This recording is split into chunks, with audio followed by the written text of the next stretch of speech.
प्रणाम। जय श्री कृष्णा। प्रकृति स्वतंत्र नहीं है।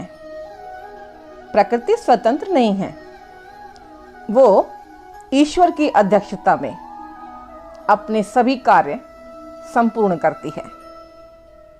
जब भी हम विचित्र घटनाएं घटित होते देखते हैं ना, तो हमें ये जान लेना चाहिए कि इन सब के पीछे उस परमपिता परमेश्वर का हाथ है।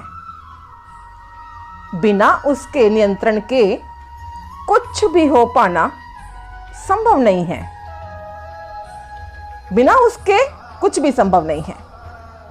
अगर तुम उस अदृश्य शक्ति को नहीं मानते तो ये तुम्हारा बचपना होगा, क्योंकि वो परम पिता परमेश्वर एक चालक है जिसके निर्देशन में ये सब कुछ व्यवस्थित रूप से चल रहा है। ईश्वर ने सभी जीवों को अपने अंश रूप में स्वीकार किया है। सोने का एक कण भी सोना ही माना जाएगा। समुद्र के जल की एक बूंद भी खारी ही रहेगी। इसी प्रकार हम सभी जीव भी उस ईश्वर के अंश हैं, और उसके अंश होने के कारण हमारे भीतर भी, चाहे सूक्ष्म मात्रा में ही सही, ईश्वरीय गुण विद्यमान है।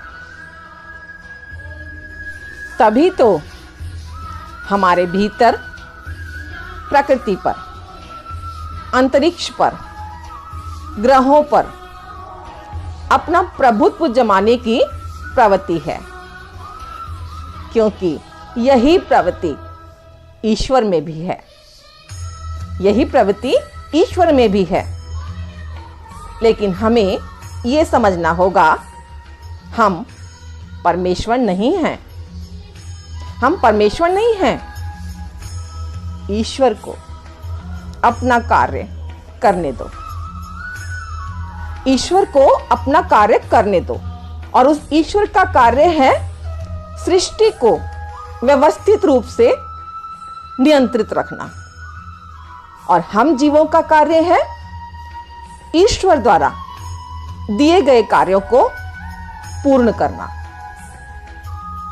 तभी तो सभी जीव अपने अपने क्रियाकलापों में व्यस्त हैं। और अगर कोई जीव ये कहता है कि वो नियंत्रित नहीं है, वो स्वतंत्र है, तो समझ लेना कि वो पागल है। समझ लेना कि वो पागल है, क्योंकि जीव सभी प्रकार से कम बद्ध जीवन में नियंत्रित है उस अनदेखे ईश्वर के द्वारा नियंत्रित है। इति श्री क्रमशः।